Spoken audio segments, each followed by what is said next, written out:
to go way back to the beginning, I would say it started with Dean McCord, who came to me, and we just sat down. If I remember correctly, it was just a discussion, just an idea, as most things start with an idea, to create this experience for our guests and help benefit the Lucy Daniels Center. So it really was Dean's idea to bring an artist together with a group of chefs. And, at first it sounded exciting but confusing a little bit. I wasn't sure how it was going to play out, and especially not knowing the artist. I have to give a shout out to Thomas Sayer, because he was our first artist. Last year was our first year doing this event. And when I met Thomas, he really helped me understand what I wanted out of this event. He's an amazing artist, amazing person. And so that was the next step in working with the artist. It started with an idea, a conversation, and it just evolved, and I loved the way it evolved. And it was so much fun working with Thomas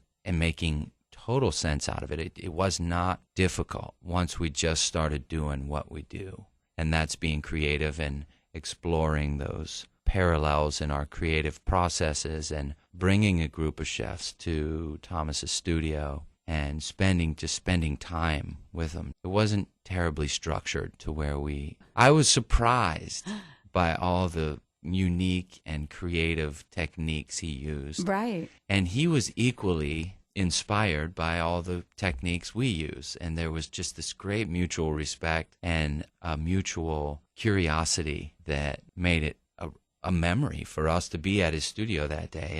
And then we met several times after, as we evolved the menu, and it just went deeper and deeper and deeper. So what I was pleased with was the way that came across. And so now you chose a potter, the absolutely brilliant Mark Hewitt. Oh my gosh, he's so fantastic. Right. And so was that process similar? Very similar. Again, lots of surprises. We went to Mark Hewitt's studio, his home, and spent 6 hours with the guy.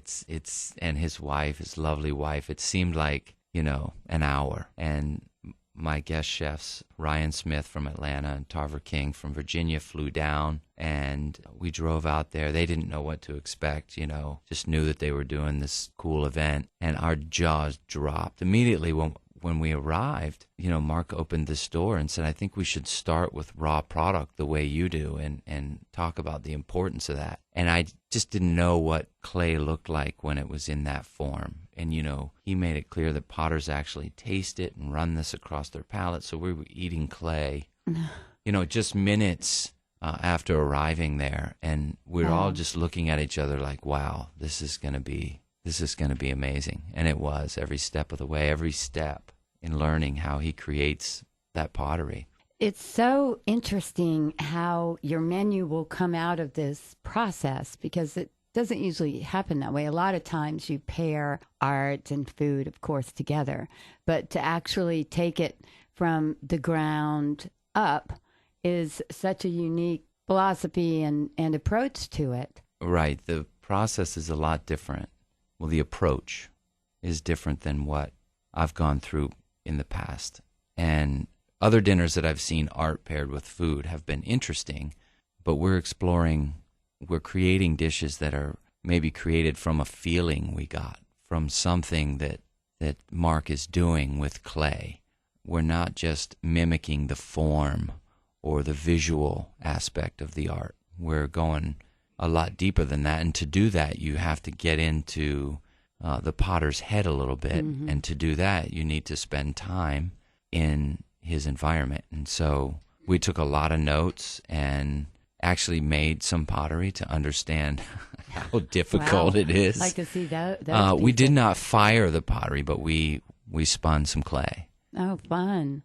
Yeah, and it almost makes you think about what the kids go through, because they actually have to experience and feel and touch, and the way they end up being creative is a whole different approach than everybody else is educated. In other words, it takes like minds and, some much deeper understanding for those kids at Lucy Daniels, and it's also interconnected. And this, of course, is a fundraiser for the Lucy Daniels Center. But let's talk about the event itself first. Well, it's a multi-course tasting. I think we're shooting for around 200 guests. Yeah, it's a ballroom event with very attentive steps of service, some tableside drama, lots of excitement. Last year was a great buzz. And we also speak. I wouldn't call it a lecture, and that's what we want. We don't want people to think that it's a lecture about art and food, but we engage with the audience to help them understand what inspired us to create each dish, and that was a lot of fun last year. So the guest chefs will fly in. We'll spend a couple of days together in the kitchen preparing, and then the evening of the event we'll have Mark with us. Mark and I will speak a little bit, and then actually my guest chefs this year are very excited about speaking to the audience. And then at the end, last year, after 4 or 5 courses, at the end then we'll have the guest chefs, Daniel Benjamin, my pastry chef, myself, and the potter, and we sort of do a open forum, a little bit of questions and answers and fun. I thought you were saying you're all going to break out and start spinning some pots. Yeah, well. Which, if that's the tableside drama, then bring it on. I love the sound of that. In the studio with us, we also have that pastry chef extraordinaire, Daniel Benjamin, in with us. Daniel, give us your thoughts on how this whole event has opened your eyes, how it's evolved, and your impressions. It was very neat when we went out to his studio to see how completely different what he does is compared to what we do, but then how similar it is. There's so much that we do that is done in the same way. That he's very methodical about his organization. Every piece of clay, at least when I was observing, was scaled to an exact weight.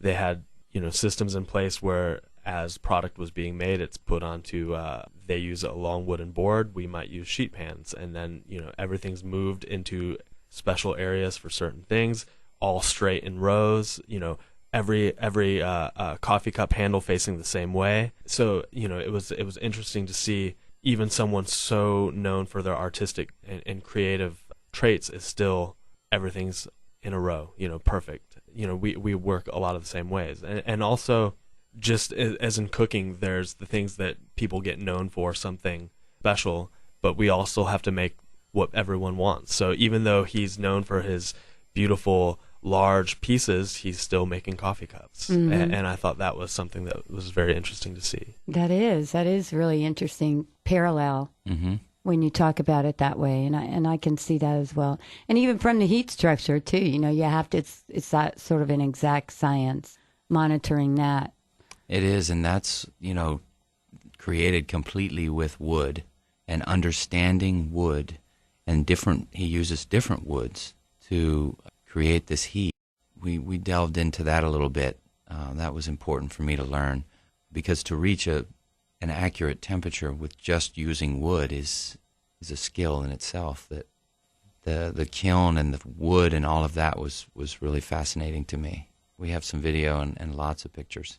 Dean McCord, as Chef Crawford said, you were the one who planted the seed for all of this. How did it happen? And there is a backstory here, because the co-founder of the center, Dr. Lucy Daniels, was quite a renowned novelist. She was a New York Times best-selling novelist at the age of 17. And then she started to have her own battles with emotional problems, and was actually institutionalized for a while.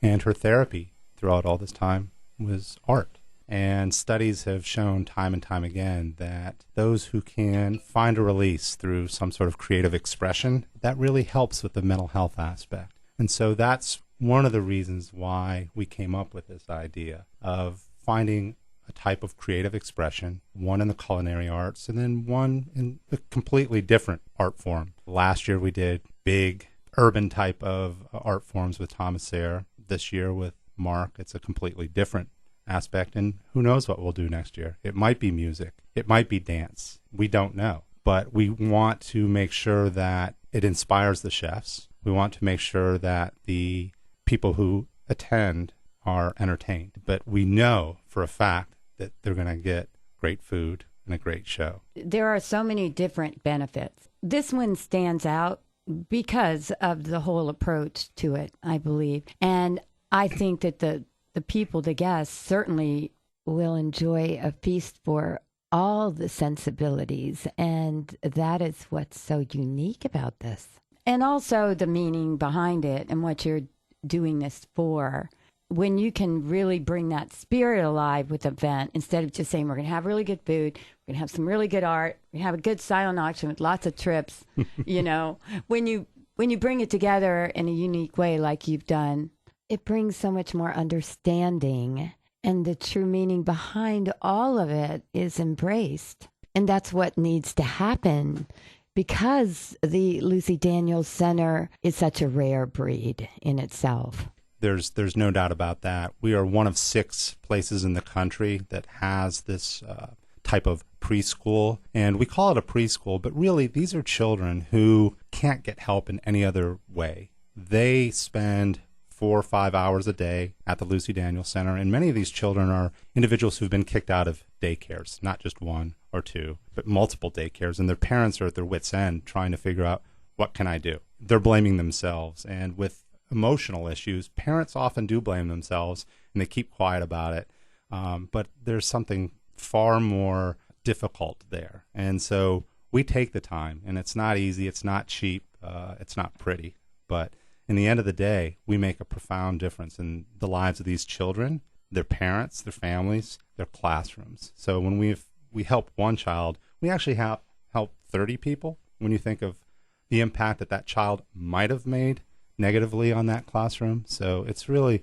quite amazing. And the community itself, because the whole interaction and the happiness factor with the family and the community, I mean, it all feeds off one another, right? It is, and we do it not just in the classroom. We go into homes, mostly in Raleigh, inner city Raleigh, and those are services that are provided for free.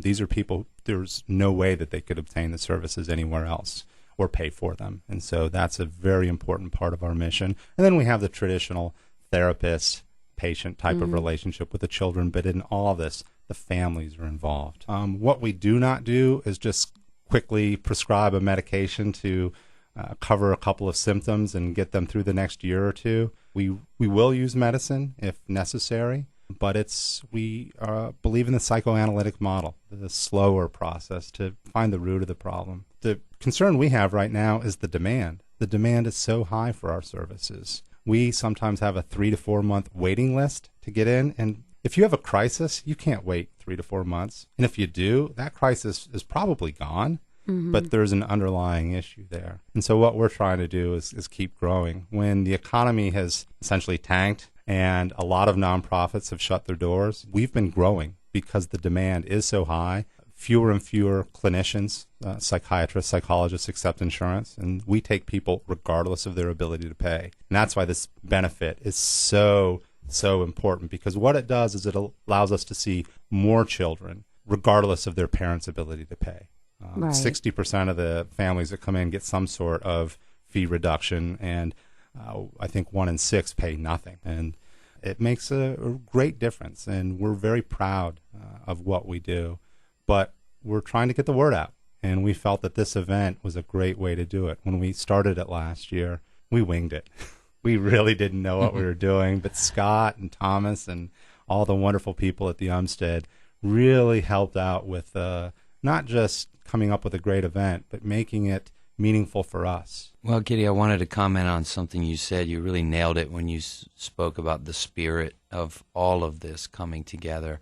The people from the center, the artists, the chef team, the service staff, everyone who coordinates this. There was a true spirit in the air last year in that room that made it something greater than the sum of its parts. It was just very special. And it should be known that it was a lot of fun. I was out of town. I remember thinking, I can't believe I'm going to miss this. And then the people that went all just, I know a number of them, and their eyes were just glowing, and they couldn't quit talking about how special it was. So and that's that spirit that was created. And it wasn't me, and it wasn't Thomas. It wasn't, it was just everything really came together.